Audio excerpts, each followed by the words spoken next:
Hello and welcome back to the vlog. Today I'm taking you with me to Delphi, most specifically the archaeological site, which is one of the country's most iconic and well-known ancient sites. It is situated on the slopes of Mount Parnassus in central Greece, which is some 3 hours away from Athens. It was considered to be the center of the world and a place where mortals could communicate with the gods.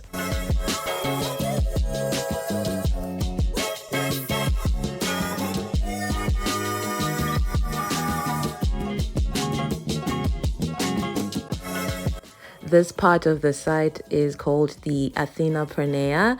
It was an important part of the Delphi Archaeological site, and it was believed to be a place where visitors could receive guidance and wisdom from the goddess Athena.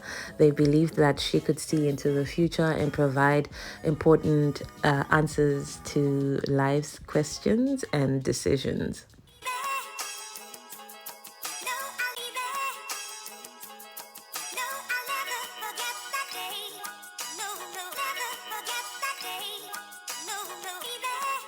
This building that you see in front of me is called the Tholos.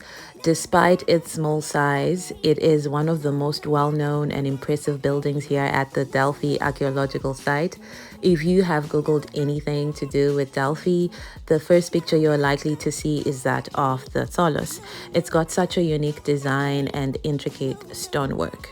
However, the purpose of the Tholos is still a subject of debate among archaeologists and historians. Some believe that it was a temple dedicated to a specific deity, while others think it may have been a shrine or a place of worship for a lesser-known god or goddess. Regardless of its original purpose, the Tholos remains an important and intriguing part of the Delphi archaeological site. It provides a glimpse into the religious beliefs and practices of the ancient Greeks.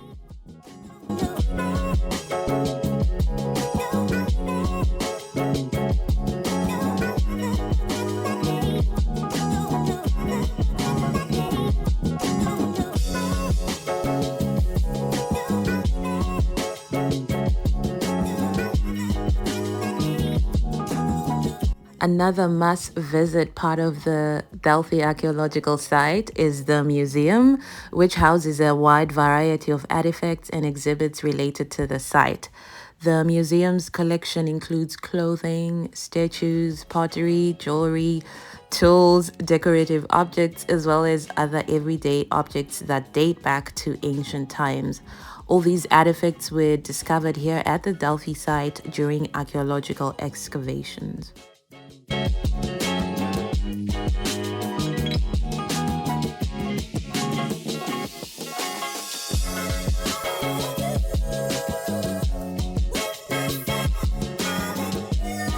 This here is the original omphalos.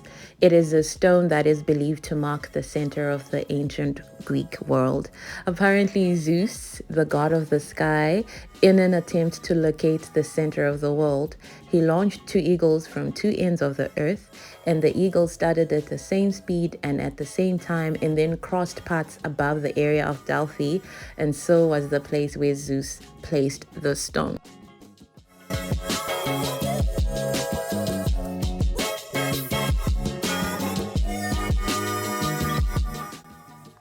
This statue here is one of the most famous pieces in the collection.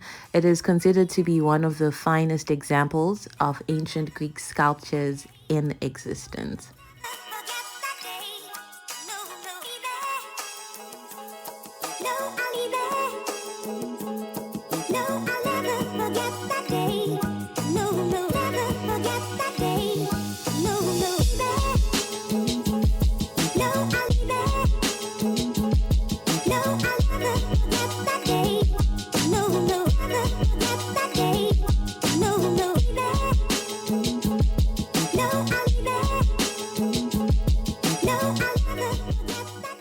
Now, this part of the site was originally a sanctuary dedicated to the god Apollo.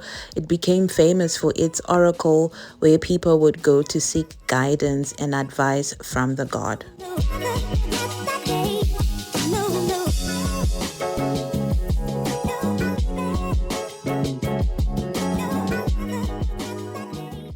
This spot right here is the ancient agora. Apparently, visitors to the site would pass by on their way to the temple to buy gifts and offerings for the oracle.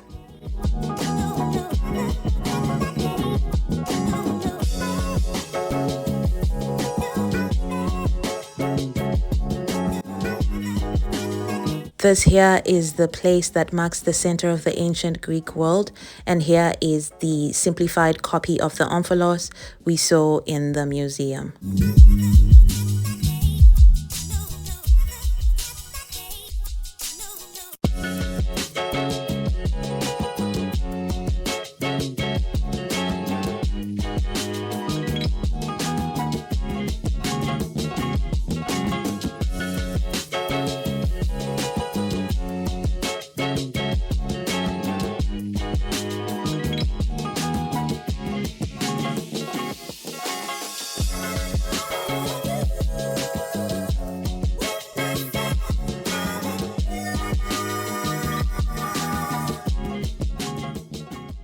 This over here is the Temple of Apollo. It is the most important building on the site and the most prominent feature.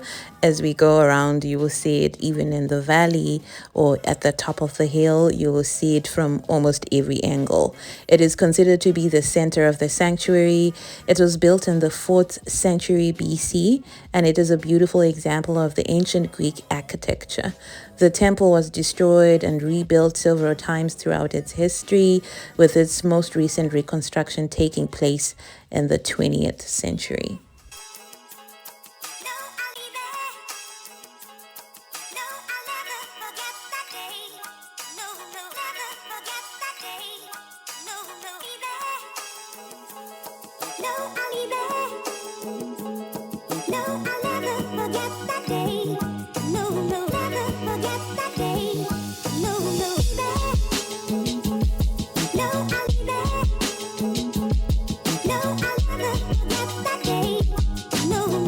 Another interesting fact about the Delphi sanctuary, which is worth mentioning, is that it was also used as a gathering place for athletic and cultural events, including the Pythian Games. Hence the stadium, the gymnasium, and the theater, which I will show you in a little bit.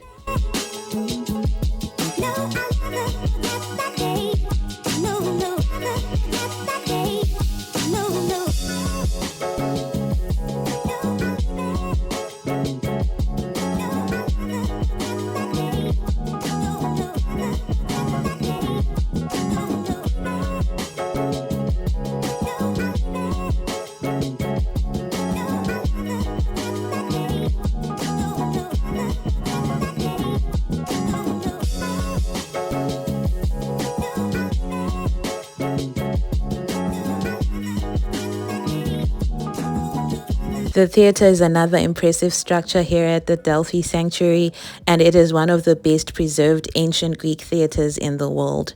It can hold up to 5,000 spectators, and it was used for musical and dramatic performances.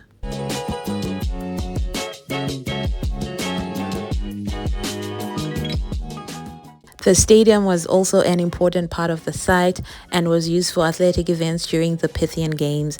Apparently, the Pythian Games were the second most important games after the Olympics. The stadium can hold up to 6,500 spectators, and it featured a track that was over 200 meters long.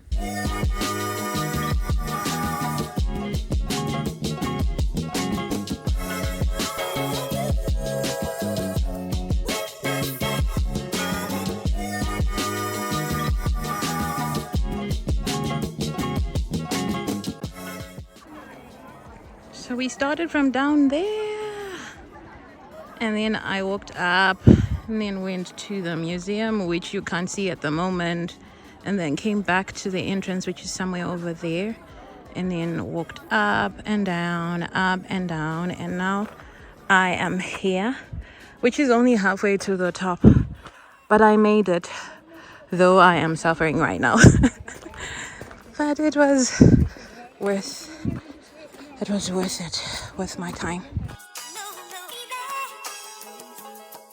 As always, I hope you enjoyed the video, and if you did, please don't forget to give it a big thumbs up as well as share and comment. Otherwise, I'll see you in the next video. Take care. Bye bye.